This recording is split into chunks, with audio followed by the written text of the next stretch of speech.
আচ্ছা, প্রথমে আমরা সহজ একটা পার্ট দিয়ে শুরু করি, যেটা একদম লাস্ট টাইম হয়েছিল। সেটা কি? p ইকুয়াল টু হচ্ছে 2 পাই রুট ওভার কি l বাই c। এটা হচ্ছে কিসের ক্ষেত্রে? সরল দোলকের ক্ষেত্রে।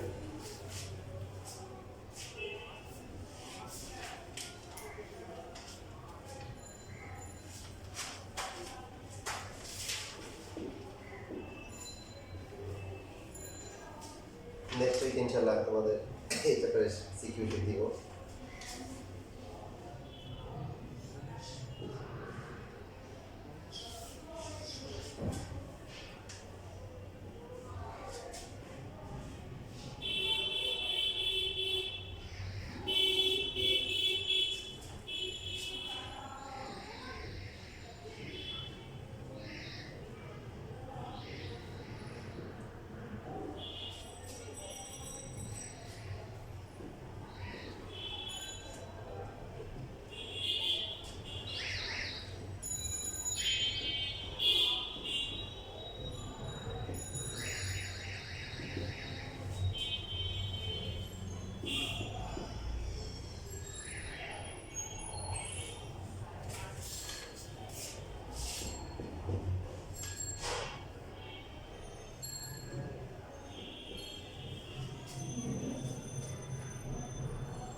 প্রশ্ন লেখা হয়ে গেছে? আচ্ছা, এখানে নতুন একটা টার্ম আসতেছে, আমাদের জন্য নতুন হয়, তোমরা জানতে পারো। সেকেন্ড দোলক। সেকেন্ড দোলক কাকে বলে? একটা হলো সরল দোলক, আর একটা হচ্ছে এখানে কি সেকেন্ড দোলক। সেকেন্ড দোলক মানে যে সরল দোলকের বা দোলকের পর্যায়কাল হচ্ছে 2 সেকেন্ড, তাকে বলা হয় সেকেন্ড দোলক। এখন নামের সাথে কামের একটু কি মনে হচ্ছে? অমিল মনে হচ্ছে না? সেকেন্ড হলো তো 1 সেকেন্ড, মানে 1 সেকেন্ড হওয়ার কথা। তাই বিষয়টা হচ্ছে এরকম, তোমরা সময় ডায়ালের ঘড়িগুলো আছে না, দেখবা টিক টিক করে, ওই টিকটা কিন্তু হচ্ছে হলো কি 1 সেকেন্ড পর পর করে। এখানে আসলো 1 সেকেন্ড, এখানে আসলো 1 সেকেন্ড, 2 সেকেন্ড। বুঝতে পারছি? এই সেকেন্ড দোলক মানে হচ্ছে যে এখান থেকে একবার গেল 1 সেকেন্ড, এখান থেকে এখানে 1 সেকেন্ড, আর বাকি এখানে 1 সেকেন্ড, মোট 2 সেকেন্ড। বুঝতে পারছেন? এই হিসাব করা হয়। সেকেন্ড দোলক মানে হচ্ছে দোলনকাল হচ্ছে কি 2 সেকেন্ড বরাবর। আচ্ছা, এখানে তোমাদের আরেকটা কথা বলা লাগে, লাস্ট ক্লাসে বলা হয়নি, সেটা হচ্ছে পর্যায়কাল তো আমরা শিখছিলাম, পর্যাবৃত্ত গতি, তারপরে হচ্ছে হলো কি স্পন্দন গতি, এবং স্পন্দন গতির একটা পার্ট হচ্ছে কি সরল প্রমিত স্পন্দন, মনে আছে? এই কালিক পর্যায়কাল হচ্ছে যে পর্যায়কালটা আমরা সবসময় জানি, সবসময় ঠিক থাকে। যেমন একটা সরল দোলক যদি আমরা ধুলেই দিই, তার দোলনটাও সবসময় একরকম হবে না, পর্যায়কাল সবসময় একরকম হবে না। এটা ডিপেন্ড করবে ওই স্থানের অভিকর্ষ স্তরণ, অভিকর্ষ স্তরণের বর্গমূলের ব্যস্তানুপাতিক, আর কার্যকরী দৈর্ঘ্যের কি বর্গমূলের সমানুপাতিক। কিন্তু এই যে আমাদের যে ঘন্টার কাটা আছে, সেকেন্ডের কাটা আছে, মিনিটের কাটা আছে, নির্দিষ্ট সময় পর আসে না? সেকেন্ডের কাটা কতক্ষণ পর আবার আগে জায়গায় আসে 60 সেকেন্ড, তাহলে এটা একটা কালিক পর্যায়কাল, এটার সময়টা ফিক্স। মিনিটের কাটা 1 মিনিট, ঘন্টার কাটা 12 ঘন্টা। অথবা এই পৃথিবী যে ঘুরতেছে, তাই না, সেটাও কি পৃথিবীর ঘূর্ণন নিজ অক্ষের উপর এবং সূর্যের চারদিকে, এগুলো কি কালিক পর্যায়কাল। তাই যে প্রত্যেক শুক্রবার আসে 7 দিন পর পর, এটা কি কালিক পর্যায়কাল, নির্দিষ্ট সময় পর পর আসে। কালিক পর্যায়কাল না কোনটা, এই যে সরল দোলক, যেটা আসলে দৈর্ঘ্যের উপর নির্ভর করবে। তোমরা যদি একটু খেয়াল করে থাকো যে দেখো, দৈর্ঘ্য যত বাড়বে, এখান থেকে একটা সরল দোলক যদি আমরা ধুলাই দিই, দুদিন দিয়ে কি হবে দেখবেন, এটা দ্রুত মুভ করবে। দ্রুত মুভ করা মানে হচ্ছে তার পর্যায়কাল কি কম, পর্যায়কাল সময়, পর্যায়কাল বেশি হওয়া মানে সময় কি বেশি রাখা। দোলনা যদি দেখো, তোমরা বড় দোলনা যদি দেখো, যদি অনেক বড় হয় দেখো, তাহলে কিন্তু কি হয়, এইরকম করে যায়, আস্তে আস্তে যায়, সময়টা বেশি লাগে। তার মানে এল বাড়তেছে, যে এখান থেকে সূত্র যেটা আসছে, T is proportional to root over L. দৈর্ঘ্য বাড়লে, কার্যকরী দৈর্ঘ্য যদি বাড়ে, দোলনকাল বাড়বে। বর্গমূল হোক, বর্গমূল মানে কি বোঝাচ্ছে, যদি দৈর্ঘ্যটা 4 গুণ বাড়ে তাহলে পর্যায়কাল বাড়বে কত গুণ? 4 গুণ বাড়ে, পর্যায়কাল বাড়বে 2 গুণ বাড়বে, তবে বর্গমূল আকার বাড়বে। দৈর্ঘ্য যদি 9 গুণ বাড়ে তাহলে পর্যায়কাল বাড়বে 3 গুণ। দৈর্ঘ্য যদি এখন 3 গুণ বাড়ে তাহলে পর্যায়কাল হবে কত? দৈর্ঘ্য যদি 3 গুণ বাড়ে তাহলে পর্যায়কাল বাড়বে √3 গুণ, √3 গুণ বর্গমূল আকারে বাড়বে, তবে বর্গমূল আকারে, বুঝছি? আর অভিকর্ষ স্তরণের কি বর্গমূলের ব্যস্তানুপাতিক, মানে অভিকর্ষ স্তরণ যদি 4 গুণ হয় তাহলে পর্যায়কাল হবে কত? পর্যায়কাল হবে অর্ধেক, অর্ধেক হবে 1/4 রুট করব, বা ব্যস্তানুপাতিক 4 গুণ হলে। অভিকর্ষ স্তরণ যদি 9 গুণ বাড়ে তাহলে পর্যায়কাল হবে কত? 1/3 গুণ। আর উল্টা করে বলবো, অভিকর্ষ স্তরণ যদি 1/4 গুণ বাড়ে মানে তাহলে আমি কি পর্যায়কাল কি দ্বিগুণ বাড়বে। বুঝতেছি না বুঝিনি? একটু খেয়াল করে দেখেন, যেখানে আকর্ষণ কম হবে, মানে পৃথিবীর আকর্ষণ যদি কম হয়, তাহলে একটা বস্তুকে যদি ছেড়ে দিই তাহলে অনেক ঘুরে যাবে না? আকর্ষণ তো কম, তাহলে পর্যায়কালটা কি হবে? বেশি হবে। আর সেটা আর বেশি হয়ে গেছে, যেতে পারতেছে না, টানি ধরে রাখতেছে। কথা বুঝতেছ? তুমি যদি মনে করো না দৌড়াদৌড়ি করো, এ যদি তোমার জামা ধরে রেখে যাবে, তুমি দৌড়াতে পারবা? পারবে না। বিষয়গুলো ফিল করতেছি, ফিল করতে হবে। এখন চিন্তা করে দেখো, একটা সরল দোলক যদি চিন্তা করো, বা আমাদের যে ঘড়ির কাঁটা, মিনিটের কাঁটা, এগুলো কিন্তু দেখবে যে সবসময় একরকম হয় না। বছরখানে গেলে বা এগুলো দেখবে যে কয়েক সেকেন্ড হলেও বা কয়েক মিনিট হলেও চেঞ্জ হয়ে গেছে। খেয়াল করছো না? দেখে বাসায় যে ওয়াল ঘড়িগুলো থাকে না, এগুলো একদম বছর যাওয়ার পর একদম পুরো একরকম থাকে না। টাইম দেখেও 2-1 মিনিট ফাস্ট হয়ে গেছে, বা 2-1 মিনিট কি হয়ে গেছে, স্লো হয়ে গেছে। একটু দেখি ভালো করে, খেয়াল করি। তো হয় কেন? তার হওয়ার কিছু কারণ আছে, সেটা হচ্ছে সিজনের একটা প্রভাব আছে। যখন তোমার গরমকাল হবে, দেখবে যে গরমকালে কি হয়, তাপমাত্রা একটু প্রসারিত হয়, দৈর্ঘ্য বেড়ে যায়। তো দৈর্ঘ্য বেড়ে গেলে দোলনকাল কি হবে? বাড়বে। দোলনকাল বাড়া মানে কি ঘড়ি পাস হয়ে গেছে না কমে গেছে বলতো? এটা নিয়ে প্যাচ লাগে, এটা নিয়ে প্রচুর কুশন আছে, এটা নিয়ে প্যাচ লাগে। দোলনকাল বাড়া মানে স্লো হয়ে গেছে, এই জন্য তার দুলতে সময় বেশি লাগতেছে। কেমন করে দুলতে সময় বেশি লাগতেছে? পর্যায়কাল বেড়ে গেছে। এই জন্য গরমকালে তাহলে কি হবে? গরমকালে দোলনকাল বাড়বে না কমবে? দোলনকাল বাড়বে, কমবে, বাড়বে। দৈর্ঘ্য বাড়ে, দোলনকাল বাড়ে। দোলনকাল বাড়া মানে ঘড়ি কি হয়ে গেছে? স্লো হয়ে গেছে। দেখো যেটা সেই দুই মানে ধরো যে মিনিটের কাটা পুরো 1 ঘন্টায় ঘুরে আসার কথা, এখন 1 ঘন্টা ঘোরাটা বাড়ছে, 1 ঘন্টা থেকে দেখা যায় কয়েক সেকেন্ড বেশি লাগছে। কথা ভালো করে খেয়াল করো, ঠিক আছে? বুঝতে পারছো? আবার শীতকালে কি হবে? শীতকালে ঠান্ডায় সবকিছু কি হয়ে যায়, সংকুচিত হয়ে যায়। তো সংকুচিত হয়ে গেলে দৈর্ঘ্য কমে গেলে কি হবে? পর্যায়কাল কি কমবে। আর পর্যায়কাল কমে গেলে কি হবে? পর্যায়কাল কমে যাবে মানে কি ফাস্ট, ও টাইমটা কম লাগছে, ফাস্ট হয়ে গেছে, বডি কি হয়ে গেছে, ফাস্ট হয়ে গেছে। এটা বুঝতে না বুঝতে নেই। এবং বাস্তবতার সাথে মিল আছে। দেখো আমরা কি করছিলাম যে ওমেগা ইকুয়াল টু হচ্ছে কি 2 পাই n বাই t, ঠিক না?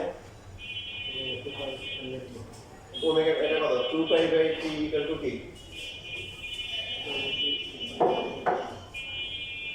2 pi by t equal to হচ্ছে 2 পাই n বাই কি t, 2 পাই 2 বাই কি কাটা। বা আমরা t এর একদম basic formula t equal to কি t ডিভাইড বাই কি n। আমরা এইটার ফর্মুলা না শিখলে এখন পর্যায়কালের যে সংখ্যা ছিল যে একবার প্রতি গুণনের জন্য কত সময় লাগে, এটাই ছিল পর্যায়কাল। তাহলে পর্যায়কালের সাথে গুণন সংখ্যা কি ব্যস্তানুপাতিক। পর্যায়কাল বেশি হওয়া মানে কি গুণন সংখ্যা কমে যাচ্ছে। আর হচ্ছে হলো যে যদি পর্যায়কাল কম হয়ে যাচ্ছে মানে গুণন সংখ্যা কি বেশি হয়ে যাচ্ছে, যেন কম সময় লাগছে। বুঝতেছি বিষয়টা? আগে এই বিষয়গুলো মাথায় ঢুকে যাবে, ঢুকে তারপর ম্যাথ করবে। পরীক্ষা লিখে দেখবে যে ওই পেজ লাগে গেছে। এখন তোমাকে যদি সত্যি সরল দোলক নিয়ে পাহাড়ের উপর চলে গেছে, এখন বলো সরল দোলক নিয়ে পাহাড়ের উপরে গেলে সরল দোলকটা ফাস্ট হয়ে যাবে না স্লো হয়ে যাবে, চিন্তা করে না। পর্যায়কাল দিলে পর্যায়কাল বাড়বে না কমবে? আর যেটা তারতম্য হবে উপরে গেলে যে মান কমে কমে যাবে, যাবে। যে মান কমে যাবে পর্যায়কাল কি বাইরে যাবে, পর্যায়কাল বাড়া মানে ঘড়ি কি হয়ে গেছে স্লো, এই লাইন, হ্যাঁ ঘড়ি কি হয়ে গেছে স্লো। ঘড়ি কি হয়ে গেছে। ওই নাম কি বলছে? পর্যায়কাল বাড়লে স্লো হয়ে যাবে। ঠিক এখন যদি তুমি হচ্ছে আবার পৃথিবীর অভ্যন্তরে চলে যাও তাহলে কি কমে যাবে। যে সৃষ্টি সবচেয়ে কি হবে ঠিক কথা হবে, সব ঠিকঠাক কথা হবে। বুঝেছি? আচ্ছা এই বিষয়গুলো আমরা ক্লিয়ার হয়েছি। এখন কালী পর্যায়কাল বলছি, যেটা পর্যায়ে জানি হ্যাঁ নির্দিষ্ট, যেটা পর্যায়কাল হচ্ছে নির্দিষ্ট। এখন প্রথমত কার্যকরী দেব এই যে 2 t ইকুয়াল টু হচ্ছে কি 2 বাই ইনটু রুট ওভার কি প্রথমে মান নাম আসলে উত্তম, যেটা আগে শিখেছি। যে রাশিটা বের করতে বলবে ওটা সমীকরণ বের করা উত্তম। সো l ইকুয়াল টু কত হবে gt স্কয়ার হবে, আর নিচে কত হবে 4p পাই স্কয়ার হবে। তো g এর ভ্যালু এখানে দেওয়া আছে, না থাকে 9.8 দিলে হবে, আর দিলে দেওয়া যেটা দেওয়া সেটা ব্যবহার করো। 9. t হচ্ছে দেওয়া আছে কত 2.1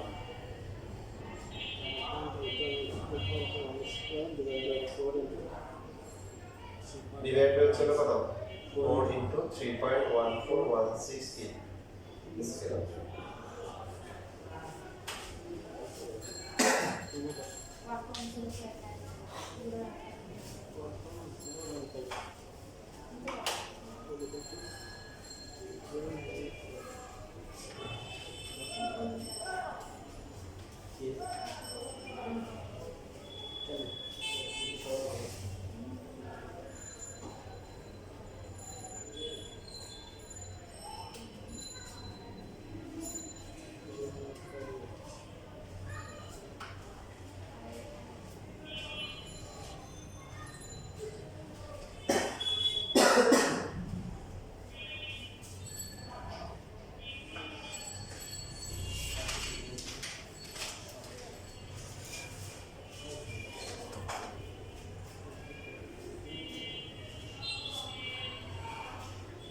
আচ্ছা এখানে বিষয়টা দেখেন বাস্তবতার সাথে আমরা বিষয়টা ফিল করি।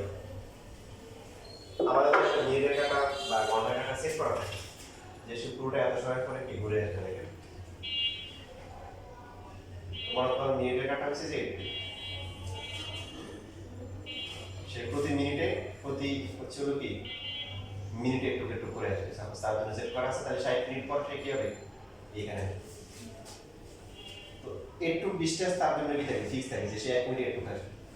যখন তার দৈর্ঘ্যটা বেশি হয়ে গেছে তাকে তো আসার কথা এই জায়গায়, অর্থাৎ না এই জায়গায় আসলে আমাদের কোন জায়গাটা আসতে গেলে আমাদের কি হবে কোনটা ঠিক রাখতে হবে, পরিসীমাটা ঠিক রাখতে হবে। যখন দৈর্ঘ্যটা বেড়ে এখানে চলে আসতেছে সে দূরত্ব একটু একটু আসতেছে, এই জন্য হচ্ছে একটু পিছিয়ে পড়তেছে। বুঝতেছি না বুঝিনি? আবার যখন হচ্ছে দৈর্ঘ্যটা যদি কমে যায়, দৈর্ঘ্যটা মনে করেন একটু হয়ে গেছে, তখন তার এখান থেকে একটু আসছে, একটু বেশি চলে আসতেছে, বেশি চলে যাওয়ার কারণে সে কি হয়ে যাচ্ছে, ফাস্ট হয়ে যাচ্ছে, এই জন্য তার পর্যায়টা কমে যাচ্ছে। দেখো বিষয়টা ফিল করতে পারছো? এখানে ঘড়ির কাঁটাগুলো এগুলো ইয়ে দিয়ে হিসাব করা, কোন দিয়ে হিসাব করা, কোন দিয়ে এগুলো আসলে কি হতো, মানে দৈর্ঘ্য বারোটা কোন কি হতো না, এখানে হিসাব করা থাকে সেই এটা এখান থেকে কটুক আসে, এভাবে সেভ করা হয়, এই জন্য সমস্যা হয়। বুঝছি?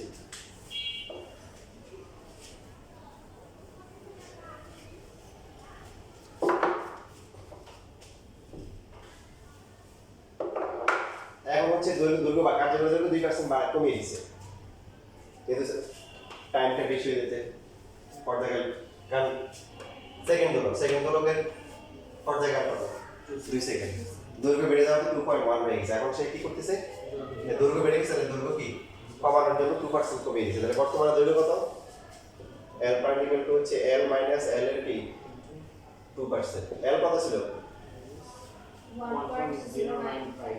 1.095 মাইনাস 1.095 ইনটু কি 0.02 না, 2% মানে তো 0.02 বা 2/100, 2/100 যদি লিখলে কি হবে? মিটার কত আসে? আসলে 1.0731 মিটার। তাহলে এবার আমরা পর্যায়কাল বের করি, যেহেতু অভিকর্ষজ ত্বরণ নিয়ে কোনো কথা নেই, ভূপৃষ্ঠের উপরে পাহাড়ে অথবা হচ্ছে মাটির নিচে কোথাও যায়নি, সেটা মানে জি এর মানটা কি আছে, ঠিকই আছে। তো এখন হচ্ছে আমরা এই যে অ্যালফাইনের মান বসাবো, বসাই দেখবো যে পর্যায়কালটা কত হয়। যদি পর্যায়কাল কি হয় 2 সেকেন্ড হয়, তাহলে সব ছাত্র কি হাতলিক সফল, আর যদি 2 সেকেন্ড না হয় তাহলে বলে সে কি হয়েছে, ব্যর্থ হয়েছে। আর আপনাদের পরীক্ষা হলে ঠিক মতো পারলে আপনারা সেই ব্যর্থ হবে কেন না, আপনারা পরীক্ষার সময় সফল হবে, সেটাই কাম্য।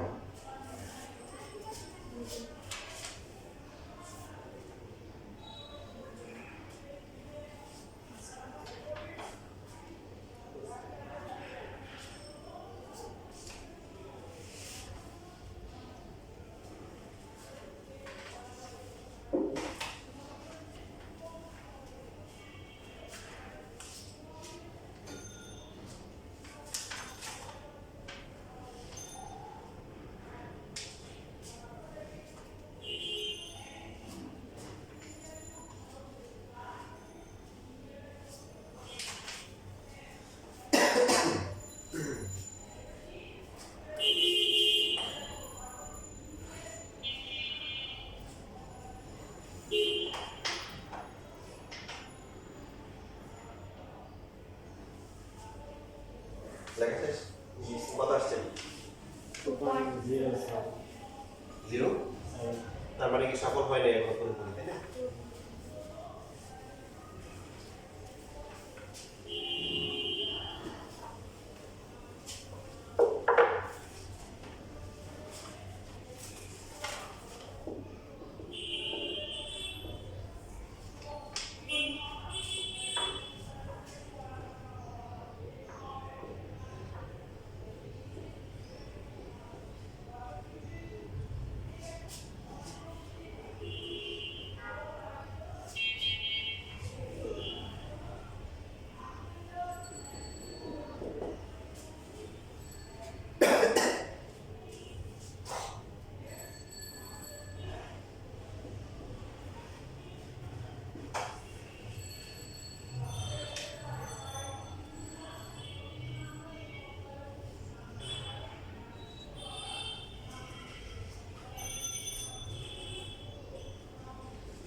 বড়টা তো আমার কাছে মনে হচ্ছে লাগবে না। জি স্যার।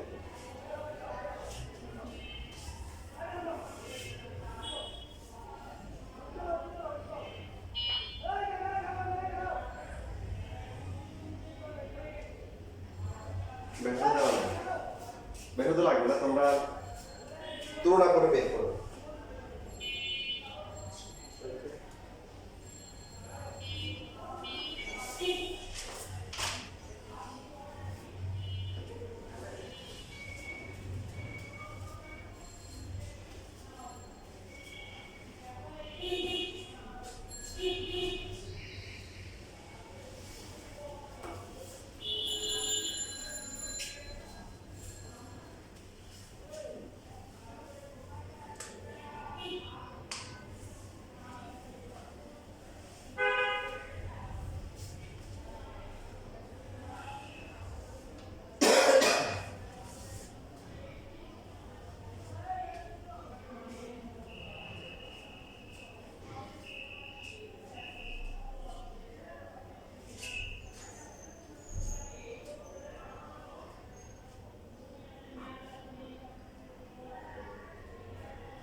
প্রশ্ন হয়েছে না দুজনেই?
তুলনা করে বের করে, হ্যাঁ।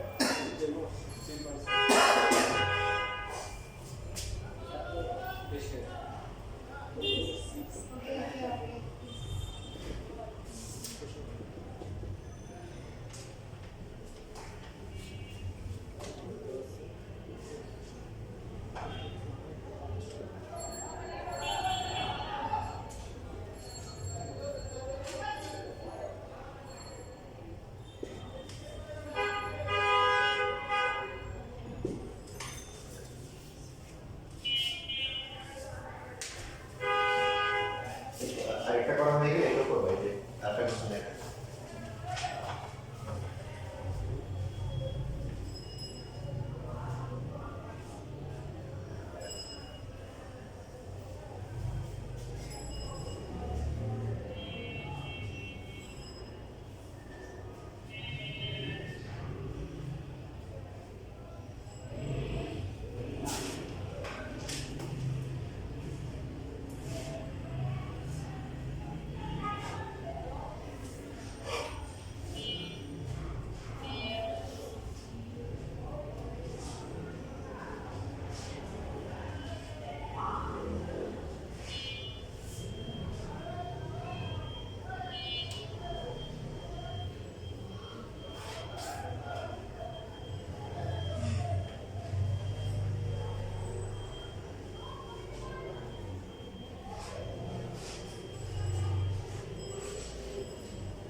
পড়া না পারলে বলি প্রথমটা দুটোই পারছো পরেরটা জোনটা নির্ণয় করবো না, নির্ণয় করে তারপর বলবো না স্যার নাকি শুধু হ্যাঁ দুটোটা যদি বেশি হয় যাত্রা বেশি হবে আর কি হ্যাঁ, সেটা দেখে চলবে।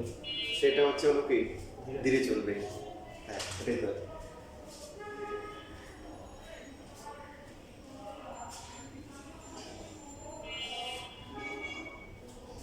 অনুপাত দিয়ে কিভাবে করবো তাহলে? ও হ্যাঁ ওটা দিয়ে করলে হবে যদি অনুপাত করবো। মানে কত কোনটা কি ইয়ে দেওয়া ছিল কিছু বলা ছিল জি স্যার, প্রশ্ন তো সবই দেওয়া ছিল। সেকেন্ড তোলা বলা ছিল তার মানে হচ্ছে যে 20 ওটা জানি হ্যাঁ, বুঝতে পেরেছি। তাহলে টি আর ইকুয়াল টু হচ্ছে হলো যে কি 2 পাই এল এর কথা কিছু বলা আছে শুধু জি জিটাই এখানে কাজ করবে আর স্যাটেলাইট করতে পারো মানে উপগ্রহ বা টি1 ধরলেও সমস্যা নেই যদি নাম না জানো জিএস তাহলে এবার টিএস ডিভাইড বাই টি বা যে কোনো একটা বের করলে হবে ভাগ করলে কত হবে 2 বাই 2 এ বাদ যাবে এল এ বাদ যাবে উল্টা হবে তাই না টিএস তাহলে হচ্ছে উপরে আসবে কি উপরে আসবে জিই আসবে আর নিচে আসবে কত জিএস তো তাহলে টিএস ইকুয়াল টু কত জিই কত 9 পয়েন্ট কত এটা তো 9.8 দেওয়া ছিল আমাদের কাছে। 9.8 আর জিএস কত আসছে কত ছিল তো? 3 পয়েন্টটা 3 পয়েন্ট সামথিং আসছে। 3.136 ওরা আমার ফার্স্ট আছে। ওটা সব দেখা দিবেন। ইনটু হচ্ছে টিই আচ্ছা জি ইকুয়াল টু হচ্ছে জিএম বাই কি R sir M E divide by হচ্ছে আর ই স্কয়ার আর জি স্যাটেলাইট হবে হচ্ছে এটা এস ডিভাইড বাই কি আর এস স্কয়ার এখান থেকে কোনটা ভাগ করলে আমরা পারি যে কি বলছিল কোশ্চেনে করতে এটাতে বের করতে বলছিল নাকি যেটা বের করতে পারে এটা উপরে থাকা ভালো কথা হবে তাহলে জি বাদ যাবে যে তাহলে ms ডিভাইড বাই me হবে আর বাকি হচ্ছে হলো কি rm টা উপরে আসবে আর s টা কি আসবে নিচে আসবে তাহলে ms divide by me into হচ্ছে কি rm ডিভাইড বাই কি আর e হোল স্কয়ার তো প্রশ্নে বলা ছিল যে ঘরের অনুপাত ছিল 1/50 যে ms ইকুয়াল টু হচ্ছে হলো কি 1/50 1/50 ইনটু হচ্ছে হলো me তো এখান থেকে হচ্ছে ms divide by me equal to হচ্ছে 1/50 আর rm টা কত rm দেওয়া আছে 1/4 নাকি ইনটু e সো কি কি লাগবে rm বাই re লাগবে rm by re equal to 1/4 e square না sir R S equal to 1/, আচ্ছা আর s s m না s তো এখানে আমরা এখানে ভুল লিখছি এটা কত হবে এটা হচ্ছে আর ই হবে আর এটা আর এস তাহলে এটা হবে কত 16 হবে। তাহলে এখানে এভাবে লিখবো এখানে লিখবো তাহলে হচ্ছে আমার দরকার হচ্ছে কি R E by R S so R E divide by R S কত হবে 4 হবে তাহলে 16 ডিভাইড বাই 50 আসে into 9.8 হ্যাঁ সো gs ইকুয়াল টু হচ্ছে 16 ডিভাইড বাই 50 ইনটু হচ্ছে g জি হচ্ছে 9.8 বুঝছিস so 3.8